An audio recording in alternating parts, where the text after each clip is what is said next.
have different options for use the thumbnails. I don't use the thumbnails all the time open.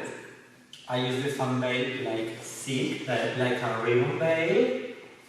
I use the veil like a barbel, like a circle. You see, I take the thumbnail and I use like circles. It's another beautiful option you have. I use the thumbnail open. I use the thumbnail in the stick, like flake. And I use the thumbnail on the silk.